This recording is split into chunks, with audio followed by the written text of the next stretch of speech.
Massive Impact 101. So what we're doing today is Luke is going to coach me through one of the problems that has come up as a result of my last week's experiments with doing the Zentor music. And in the process, we're going to talk about the various different things that you, I, Luke, everyone who makes music can do to create massive impact in your music. Because, I mean, really, there's a number of different things. Some of them are really, really obvious, and some of them are less obvious. And there's an interesting philosophical question to answer about what is obvious a cliche? Is obvious bad? Because in a sense, obvious is impact, right? Just think about that. So, yeah, when is it right to be obvious, and when is it not right to be obvious? And is this even a problem? I don't know. But then the other thing that we're going to be talking about in relation to impact is really about tension and release. And music is at its core simply about tension and release. You create tension and you release it. It's that. That's it. There's nothing else. If you want to just express what music is in a very, very, like in terms of its function, how it works, really, that's it. That you create tension and you release it. Okay. Now, obviously, that holds a lot of different things, and but essentially, that's how music works in time. That's why it creates a reaction. You move somebody from one state to another, a state of tension to a state of not tension. Okay. So yeah, and what's been very interesting for me doing these live performances, which I'm turning into one album a week, is that because it's live and I'm creating, I'm writing the music live, it's like I'm getting this real time. There's an enormous amount of information coming at me all the time. If you think about it, when I produced music, assembled it in a DAW, it's like I get a much smaller amount of information about how music's working. Whereas every single day, and this is just when I'm live streaming, I'm doing it an hour a day or sometimes more, and I'm literally in the tension and release all the time. Yeah, and it's like, it's immediate feedback. Yeah. So hello, Luke. How are you doing? Here, I'm holding Luke in my hand. There you go. How does that feel, Luke? God, you're very light. Feels great. You need to eat something. Anyway, so how are you doing? Oh, I'm doing pretty great. How are you? I'm good. So it's a bit weird, this, isn't it? Because I introduced the video and then you take over in coaching me. But why don't you take it? Why don't you take it away? Okay, so what's on your mind today, Mike? Well, it's funny you should say that, Luke. But maybe what I could do first is just give a little review of what happened after last week's session.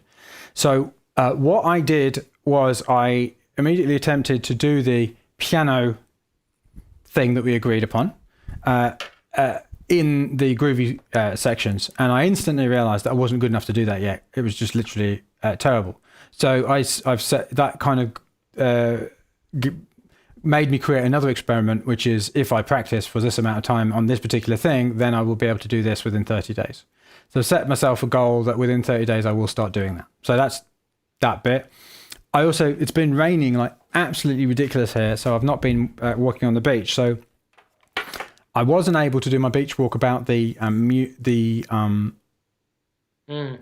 do you express the algorithm without using a looper? Yeah, Zentor, the sort of man and machine thing, without using a looper for the live stuff. But the good news is I did do a free writing session on it, and I did realize a few things about it, but we can talk about that another time, because what people are here for, and the most important thing right now, is Massive Impact 101. So what's on my mind right now, I'll explain the problem. What ends up happening sometimes is that this, because it's like the music, just because I don't work anything out at all. I have actually started. That's a starting point thing on here, and I know what the key is, right? So that's what's worked out, but there's nothing else worked out. So we get these hour-long kind of things where different pieces of music appear out of the process itself. So it's a kind of ongoing process of discovery.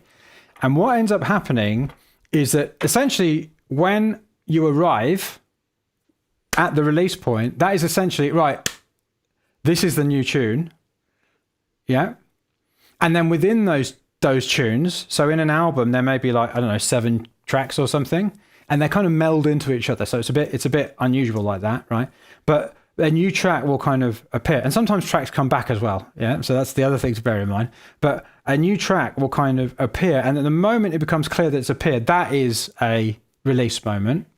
But then also within those tracks, once I know that there is what it is, then within those tracks there are moments of tension and release as well. So I build something up, it goes, and then it releases again.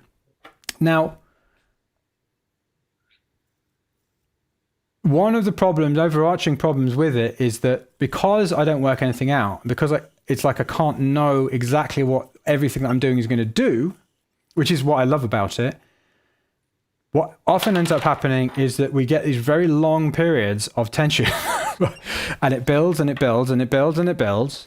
And then it kind of comes down a bit, which builds the tension even more. And then it goes up again. And really what I'm trying to do is find the thing.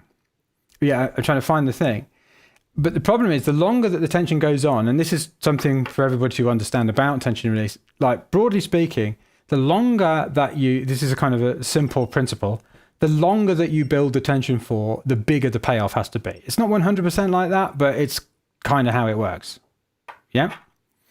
And in my streams, because I'm trying to find the thing, these can go on quite a long time. And I've noticed there've been 2 comments. I mean, I knew this already, so it's not that these have been, oh my God, oh no. Oh. It's just they were expressing what I was feeling, which was like one of my friends actually, he said, get to the thing. When's the thing? Please bring the thing. Right. Yeah. And then on another occasion, someone was like, oh God, can we have some piano? So it's like, I'll bring the piano in the back. Oh no, I think it was the Vangelis strings or something. And but the reason is that I'm trying to find the thing. So there are those situations. But because I'm trying to find the thing, it goes on a long time. But because the tension is increasing, that means the payoff has to be bigger, which makes it more difficult to find the thing. So you end up in this, it's like a quality judgment. No, that's not it. It's not going to hit. No, that's not it. It's not going to hit. And so you end up getting, so it kind of you end up perpetuating this sort of constant build of tension.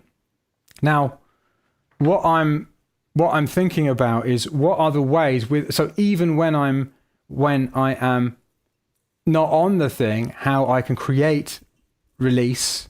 So this is an initial thought. How I can create release without having landed on the actual thing. Does that make sense? So you're trying to figure out. So basically, you have the tension building, and you feel like there has to be a payoff that's equivalent to the amount of tension, and you're looking for easy ways to have a release. Is that essentially it? It's almost it's almost like, because as I described, it's like there's macro tension and release, and then there's micro tension and release. Let's give it a name. So the macro tension and release is like the purpose of a piece of music. Yeah, it's like at the point that when, for instance, in a house track, a club track, house track, or techno track, when the thing returns and everyone goes wild, that's almost like that's the purpose, that the thing comes back, the biggest amount of tension is released, and that's the purpose of that piece of music. Yeah. Okay. Yeah. And it's like for the thing to come back. So that's macro tension and release, if you like. It's the overarching purpose. So in my stuff, it's when I've found the new thing and when we actually land. Yeah. Usually it would happen in either a A break can be a payoff of kinds. So you're kind of going, and then it breaks, and then I go, major chord, sort of. Oh, it's not working. But you know what I mean. It's like, it's because everything's off. That's weird. I wonder why. Anyway, so you get a major chord, and then it's like, so that's a kind of release. Another kind of release is the opposite, is that when the rhythm comes back and it goes to a thing. Yeah. And that's kind of like the macro tension. But along the way, I need to find ways or identifying ways of creating payoffs that don't require that I've found the thing. I mean, maybe actually, I don't know whether that's the only solution, but that's what a solution that had come into my mind before we were talking. So what's the problem with that solution? Well, there's not a problem with that solution. I'm just saying it's not the only one. Okay. So what do you think some others could be?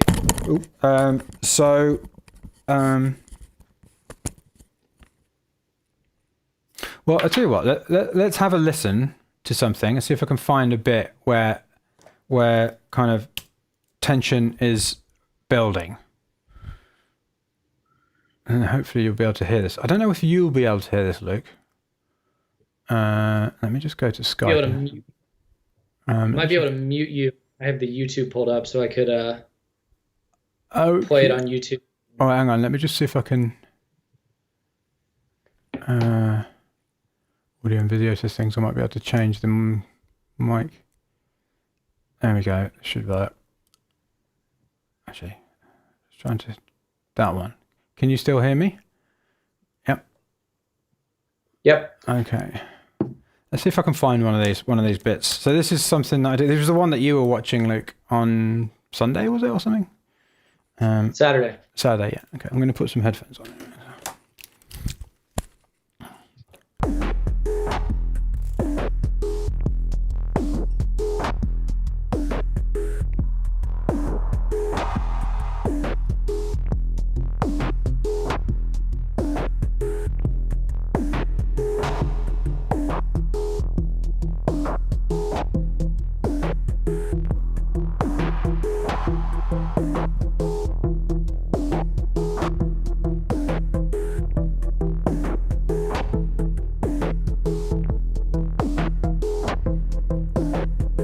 So you can hear me playing with the notes of the subharmonic on there because I'm finding the thing.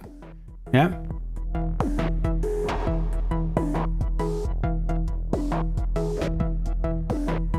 So really, in this particular case, I think I hit on a thing at that point, but just imagine the bit before it kind of hit on a thing there for a long period of time where it's just kind of going, and I'm trying to find something. And so there is a groove going on there, and it's kind of, it's good, but it's like something has to happen in order for it to release the tension. Now, just something that is increasing the tension here is obviously one of the most obvious ways to increase tension is to raise the filter on a synth.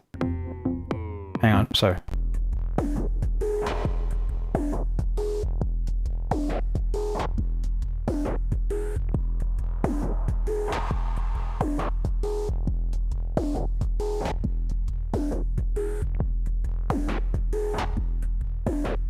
So another way to increase tension is, and I do it a lot, is to remove something. So in this case, turning down the decay on the kick drum is removing a very important part of that groove. That increases tension. Another thing to increase tension is to, as I said, raise the filter. So removing things, changing things, that tends to increase tension because you create an expectation and then you violated it by changing it, in essence. Yeah. Now, so raising tension isn't a problem. In fact, this is what I often find in people's music when I listen to it. The problem that people have is actually how do you create a payoff? So people like it's an absolute like beginners. It's not beginners, but it's like one of those things that you see time and time again where people are really, really good at creating this massive build-up, but then it's like, so it's like, hit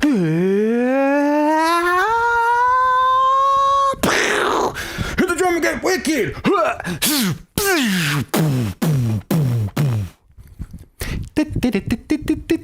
So it's the equivalent of Game of Thrones, where there's this, 7 series build up to this thing that's going to happen, that's going to destroy the world, and then boop, it's just sorted. Right? It's like that. It's very, very unsatisfying. So in terms of raising the tension isn't the problem. The problem is what to do in order to create the payoff in the absence of an actual thing. Yeah. So what could I do? So what are the typical? Yeah, go on. What are the typical ways that a payoff is created that's satisfying? It's a good question. Right. So, well, bringing back something that people expect. Now, obviously, if I increase the tension by taking out the kick drum, essentially by turning down the decay on it or muting it, and then bringing it back, that does actually release tension. Yeah, but again, I mean, I wouldn't really call that. I mean, it is a cliche in a sense, but it's not something that's a problem. Because it's not, I don't know, it's sort of under the, I mean, not exactly under the radar, everyone can hear it, but it's not like in your face, it's not annoying, it's just one of those things that you can do. So sorry, what was the question again?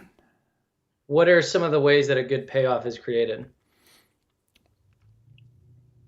So, I mean, just on the kind of broadest level, a payoff is created when you deliver on an expectation. Yeah. Actually, I should have my notes here as well, shouldn't I? So yeah, a payoff is created when you deliver on an expectation that you've created. So for instance, in the kick drum example, you've got rhythm playing, that creates expectation. You remove the kick drum, that then go, oh god, well that needs to come back. So when it comes back, that creates a mini payoff, a micro release, if you like. Similarly, with a filter going up, you can hear something, and it's like, oh, what's that? I can't hear it. So you're creating an expectation, and then when you can hear it, oh, it's that. So that releases that. It's like once you actually get the full thing. Another way that you can create that people often create a payoff is they will play a small part of a full riff, and then when the payoff is, they will play the whole thing. Yeah. And another way there's also harmonic tension and release. That one's difficult. That one's difficult often because I sometimes don't know what key I'm in by that point, particularly in these situations. Yeah. And yeah. So I haven't got perfect pitch, and yeah. So that's not going to happen anytime soon. Another way that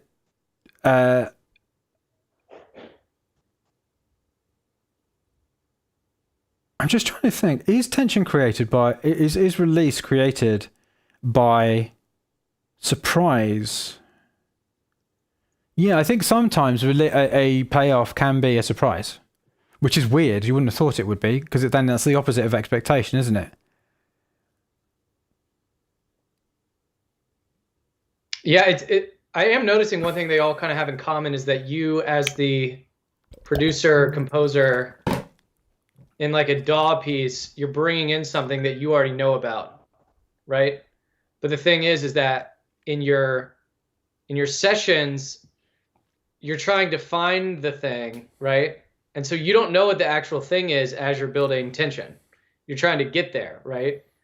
So yeah. You can't necessarily tease something that hasn't existed yet. No, that's exactly it. Brilliant. Thank you. Yeah. So that is actually the problem. And it's one of the things I love about the thing that I'm doing is that it is literally an expression. It's like the process of doing it is an expression of tension and release within itself. It's like everyone's like, what's he going to find? I mean, I'm the person who's really doing that. It's like, oh, when am I going to find something? And it's like, what's going to happen? There's like, and then when it happens, you're like, ah. I mean, another way. Actually, I think this is the surprise thing. Okay, and this is beyond macro level of tension and release, which is about a stylistic tension and release. Which I hadn't really thought of before, which is super interesting. I just realised the fan is on, so it's going to be interfering with the mic. Hang on. So, in fact, let me ask you a question, Luke. I know you're meant to be coaching me, but I think it'd be useful. So, what do I mean when I say stylistic tension and release? Are you switching between styles? No, although that could work too, in a sense. Yeah. Is it like the tension and release that's found within a particular style? Like there's like specific tropes within electronic music. Well, think about expectation. Think about expectation. Yeah, because if you're listening to a house track, you know that there's going to be a, for lack of a better word, drop. Mm-hmm. So then when it comes, you can have not. Well, I guess with a house track, you don't. If you're hearing it for the first time, you may not know what the drop is, but you know that there is going to be a drop. Everyone's waiting for it. Yeah, like everyone's waiting for that, mate. I mean, I got thoroughly sick of it as a DJ. I was just like, oh god, like, how many times can one man do this in his life without it being a sweaty room with all these people and everyone waiting for the drop? But I mean, the same is true of the music I'm making now. But so that's kind of broadly speaking. But stylistically, if people are expecting, so it's kind of explained by one of the comments that was in the live chat. And by the way, if anyone does watch me play, please feel free to post in the chat. Don't think you're going to what's the word, disturb me. I actually really like it. It really helps. I find it really helpful. As long as you're not abusing me, then that might be a bit hard. Anyway, so one of the, if people expect, for instance, Vangelis strings and a piano, by not having it for a certain amount of time, when it comes, you're releasing tension. Yeah, because it's like, oh, here's what I was expecting. So it was like the comment I got, which was, oh, bring in the Vangelis strings or whatever. It's like people are waiting for that moment because it's a stylistic thing that I've chosen. There's a certain sound that people are waiting for that you're not giving them. Yeah. Mm-hmm. But I'm not sure that actually solves the problem. And the other thing that, I mean, going back to the tropes of house music, for instance, where there's like a big drop and then it comes crashing in with the rhythm. How could I mean, and I'm not saying this is a good thing to do, I'm just playing with an idea. How could I create that tension release without doing that? Because as I said, it is a kind of a cliche. And at the moment, it's not a problem for me. I mean, it kind of isn't a problem for it to be a cliche because I'm still learning how to do it within this context, how to do it effectively within this context. And also people like it. Right, so is it a problem? Probably not. But it's almost like the impossible question that I'm asking myself is, how would I do that without doing that? How would I create the same kind of impact without doing that? What can I set up which means that happens in an interesting way rather than a cliched way? What are the cliche ways of tension and release in Mozart? So Zach asked a good question here. Are all cliches problems? No, absolutely not. Definitely not. I'm not saying they are, but that doesn't mean we don't have to ask a question. There's still value in asking the question. So in Mozart, well, I mean, it's kind of like the probably the main thing is it's about coming back to from the dominant to tonic, yeah. Dun, dun. Yeah, it's like that's the main way he creates a release. Other ways he does it as well is through motifs. So he'll take a motif, because when you think about it, like, so a motif, da da da da da da, right? That he takes the motif, then in the piece after that, he pulls it apart and plays it backwards, inside out, little bits of it repeated, upside down, in the relative minor key, or in the relative major if it's in the minor. It's like, and then it sort of goes off on this, and that creates tension because he's got, you can hear it's the same thing, but he's then playing with it in various different ways, that which then creates tension. And then at the end, he'll then state it again with a few embellishments. In other words, state that motif again in light of what the development what's happened in the development. It's the hero's journey. It's just like a sonata form, really, where it's like statement of thing. Here is the hero. Problem. Hero encounters a problem. Development. Yeah, struggle. Yeah.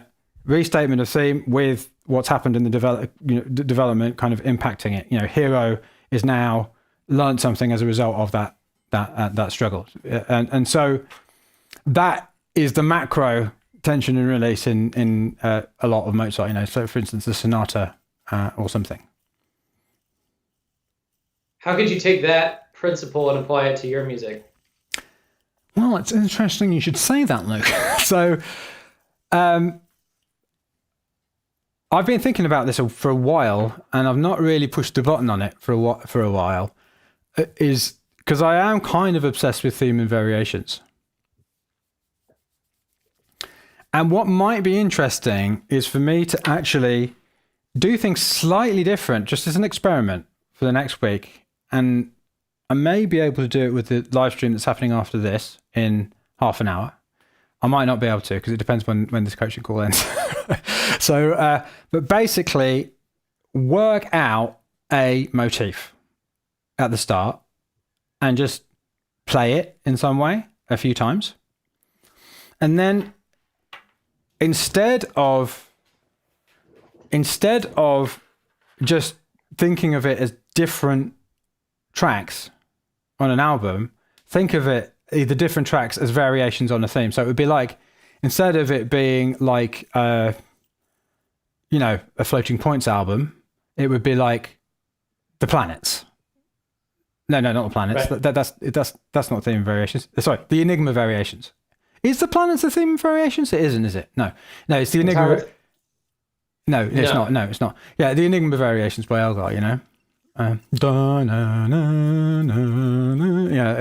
thing. So I think of it like that instead, because then I'm looking for. It's almost like the change that I'm looking for isn't something completely different. It's a reimagining of the thing.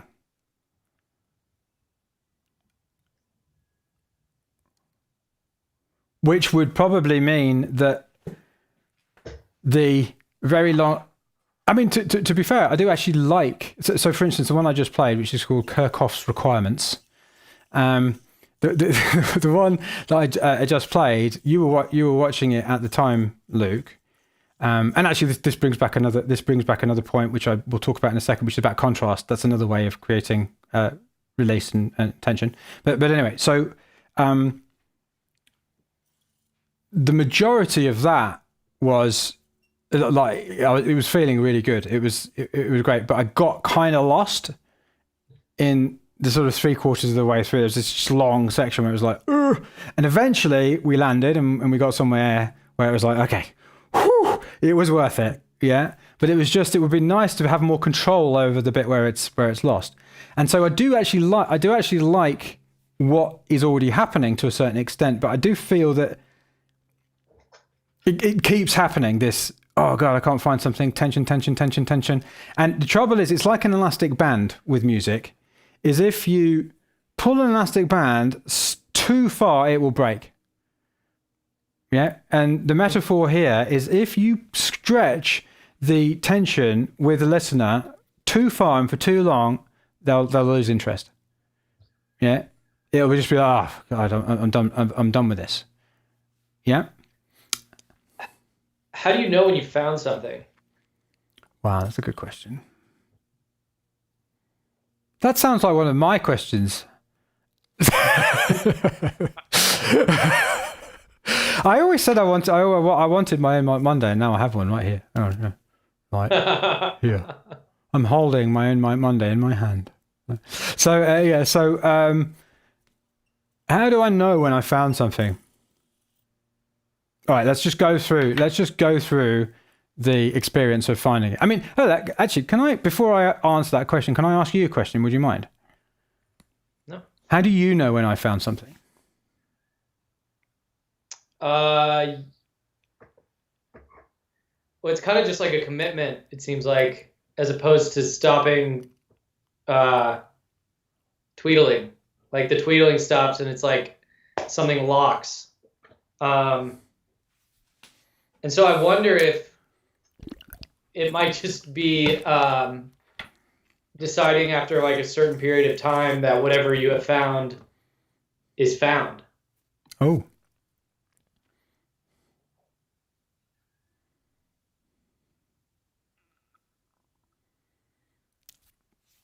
What's so interesting about this, and you know, if you're not making music live, you won't have this specific problem, right? So just bear with me on this while I just go through it. What's really interesting about this is there's so much psychology going on. It's one of the things that I'm always reporting on with myself, because when you're doing it live, and I mean, I know there's not that many people watching, but still, it feels like, and when you're doing it live, you can sort of see your own thought processes and your own feelings, your own reactions. And the problem with having a time limit on it is I don't know whether we'll actually do that. And I don't know how I would start the timer. Well, I don't know if you need a time limit, but more of like an awareness of how long the tension's been going. And at some point, I'm aware of it. I'm aware of it. It's like, I'm like, ooh, oh my God. And I'm feeling the tension. And it's like, oh God. And it just makes it so that the payoff feels that it has to be bigger. Now, one of the things that I have found that I am doing, and this is, I think, going to be valuable for anyone to hear about tension and release, is that, and this goes into the surprise thing we were talking about earlier, which is one of the ways to create release is to have a massive contrast. And ideally, that contrast, at the point at which the contrast happens, you would then state the thing that they're expecting, but in a different room or environment, if you like. Ideally. But it doesn't always have to be that. It can just be very, very different. Because it's almost like, and I haven't quite worked out why this is released, because it does actually violate my rule, my sort of overarching principle, which is like you set up an expectation and then you violate it to create a release, and then you deliver on it to release that tension. But it's a bit like you're crawling through a tunnel and then eventually you come into the air. Yeah, so I think that maybe there's also it's almost like a state change which creates release. So there is some music which reminds of us being claustrophobic, and there's other music that reminds us of running through fields of poppies. Do you know what I mean? It's like there's actually something inherent in the music which creates that feeling of release outside of the melodies and the motifs and the harmonies and the stuff. So if you can go from, just broadly speaking, so this isn't stylistic tension release, it's not macro release, it's not micro release, it's something else. It's environmental release, it's space release. Yeah. And by the way, folks who are watching this, the conversation that we're having now, this is how we come up with the stuff that we come up with with Make Music Your Life, with the games and everything, by having these kind of conversations both with each other and with ourselves. Yeah. So, but anyway, so this is a different kind of release, which is almost like there's a environmental release or textural release. So what I could do when this was happening is simply create a if I'm in a sort of what I call a break section, it doesn't need to be anything other than something like the opposite. Yeah, I don't need to have found it. I just need to do the opposite.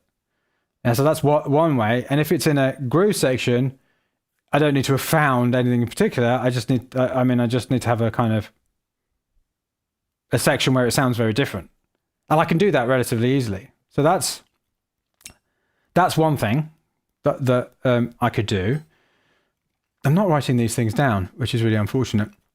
I'm being a very bad client here. My thing's over there, and I've got nothing to write with. But what was the one? How did this come up? You asked me a really good question. How do you know when you found it? How do I know that I found it? That's right. And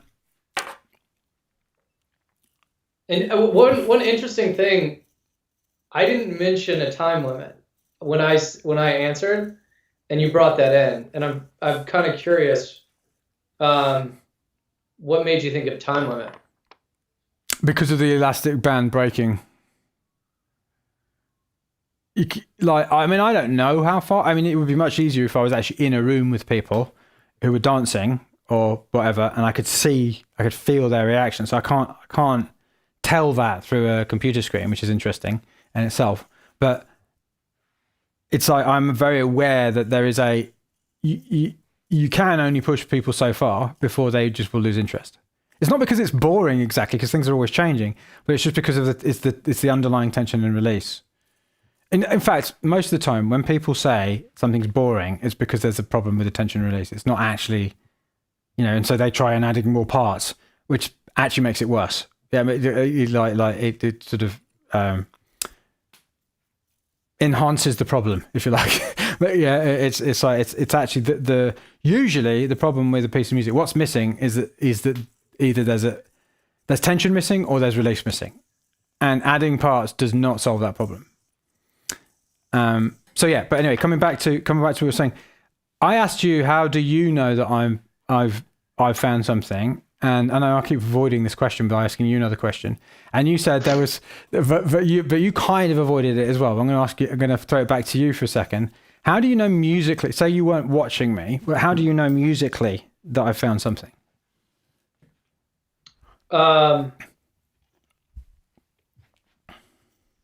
Well, it feels very like meandering for a while. Like it's not committed to like a thing.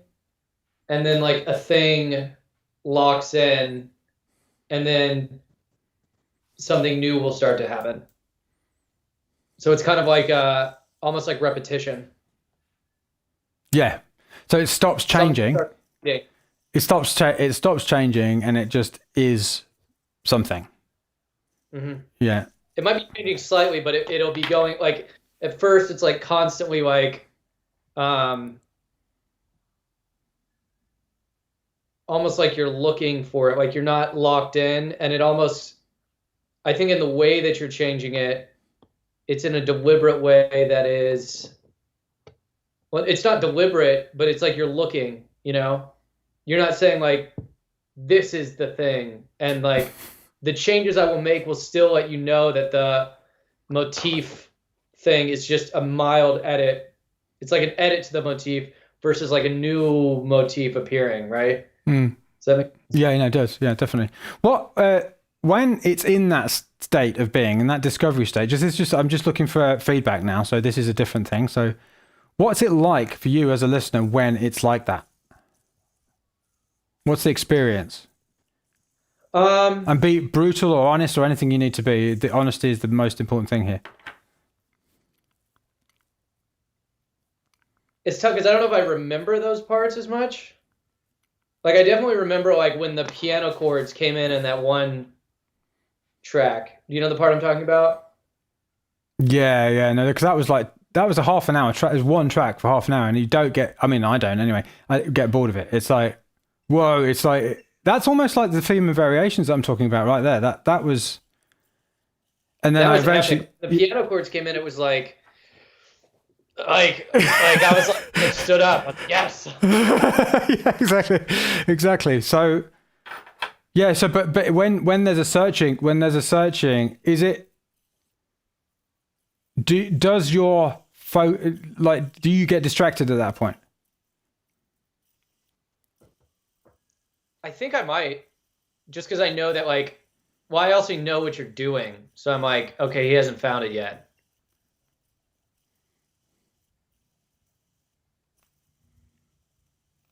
Maybe there's also an additional problem to solve here, which is how do you make the bits where you're searching for something more when I say interesting, I don't mean by adding more parts or anything. It's like, how do they... So what's the reason that you get distracted at that point? Because there is an argument for saying that curiosity... I mean, how would you leverage curiosity to create... Because you would have thought, oh, what's he going to find? That would create a, ooh. Yeah. But I know, just I can feel it when I'm playing it. I know that it's like it's almost like it's the elastic band. The tension is pulled and pulled and pulled, and then it just breaks. So it's like there's no more tension. Well, it's almost like the tension it's almost like you haven't met the track yet or something, and it's like the things like almost don't feel deliberate. Maybe it's tough because I'm like I want to like watch it now and think about that more. Okay, well maybe we'll come back to that. Okay, so we're gonna have to wrap this up relatively soon. But basically, what we've realized is that there's lots of different ways, should we call it types of tension. There's sort of macro tension, which is about, like, if you've got a track, then it's like, what is the purpose of this track? The point at which the purpose is kind of delivered. So, for instance, in a house track, the drop, the thing comes back, or in a song, arguably, most songs anyway, it's like the final chorus with the final lyrics. That's the payoff, where so it all makes sense. That's macro tension. Then there's micro tension, and that's really the problem that I'm trying to solve. In that, what we're talking about is a different kind of music, a different kind of a piece of music, which are the in-between bits between the actual pieces of music. Right? In what I'm doing. Yeah. So that macro tension is expressed when I find the thing. Yeah. So what we've also identified is that there is microtension, which is within a piece of music. You have these peaks and troughs of tension and release. Tension is raised, tension is released. An example is taking out the kick drum, bringing it back in again. Yeah, raising a filter, it plays, bringing the filter back down. That kind of thing. So that is okay. That I can do that. Another kind of tension is stylistic tension and release, which is where, because people know what you do, they're expecting a certain thing to happen. So with Zentor, if I have a long period where I'm just playing piano and Vangelis strings, it's creating tension because people know that at some point there's going to be some weird, gnarly groove that comes back in. It's not that weird, but you know what I mean. There's going to be some like bleepiness that happens. So they're waiting for that. Similarly, when there's bleepy happening, they're waiting for the, piano and Vangelis type stuff. Right? So that's stylistic tension, which you can also create in your music by doing that thing over and over again. Yeah. And then there's environmental tension and release, which is created by, it's essentially contrast in space. So you take somebody into a claustrophobic tunnel and you then bring them into running through a beautiful field of daffodils or something. Obviously, in that case, if you're feeling claustrophobic, putting somebody into a field of daffodils is sort of, by its very nature, a state change, which is a release. Yeah. And that doesn't require there to be motifs.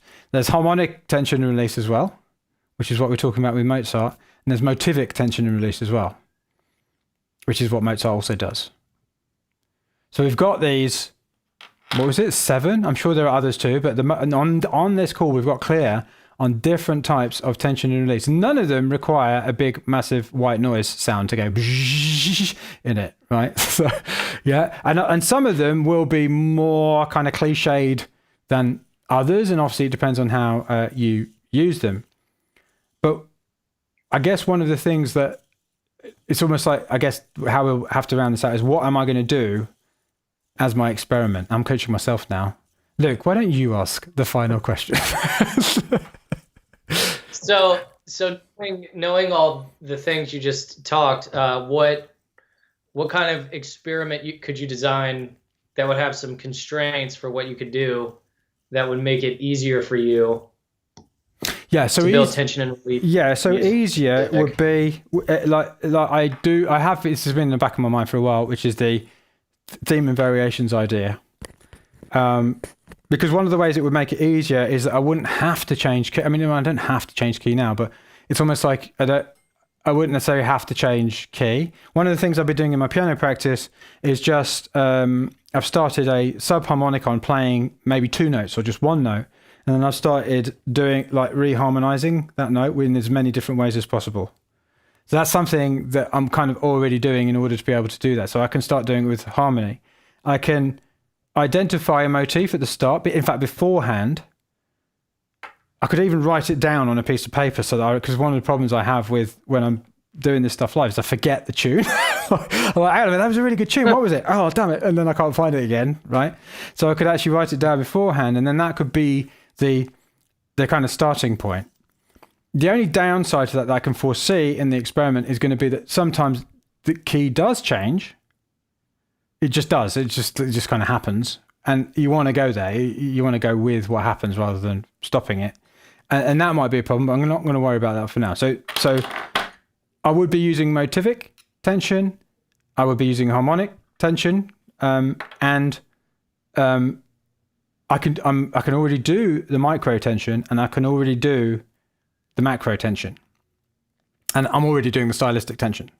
The only one that isn't actually being always expressed is the macro tension, the purpose tension, yeah, which is the finding the thing. Although it does happen, and it will happen, it's like it doesn't always happen. But I think, I did the theory anyway. Here's the experiment.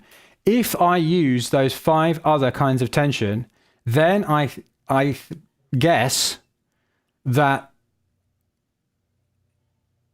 will solve the problem of breaking the elastic band, which I think everyone knows what I mean at this stage. So I think that'll work? Well, I guess it might. I don't know. But let's find out. So I think what I'm going to do is I'm going to spend 12 or maybe even 15 minutes working out very quickly a motif. It might take me a little bit longer. There's a link in the. I think there's a link. Maybe there isn't. It'll be on the page. Click that if you want to watch me try and do it. Click. Oh God, I can't believe I'm doing that. I can't believe I'm actually doing it straight away. Anyway, but click the. It might be a complete disaster. So. Click I don't think I've put it in the description. So click the Mike Monday channel thingy, and I've scheduled the live stream where I actually the next live stream. So it's in like 10 minutes. So yeah, there we go. And also, by the way, on my Bandcamp, I've just released 2 halves of, at that point, the best album so far, and they're free. So you don't have to. All you need to do is give an email address. So you don't have to pay for them. So if you want to go and get them to download, go to the Bandcamp page. The link is in the description, and check out the best one so far at that point. It's kind of moved on since then, but great. Excellent. Awesome. Well, thank you, Luke, as ever. I'm going to go and freak out trying to do this ridiculous idea that we've now had. I wish I had more time to practice, but hey. Let's give it a go. Yeah. All right. Fantastic. Cheers, folks. Hopefully see you on the other stream. If not, no worries. And we will see you this time. It is this time next week, isn't it? Is it? Mm-hmm. Yeah. And we'll be reporting on the results of this experiment and coming up with a new one. So see you later. Cheers.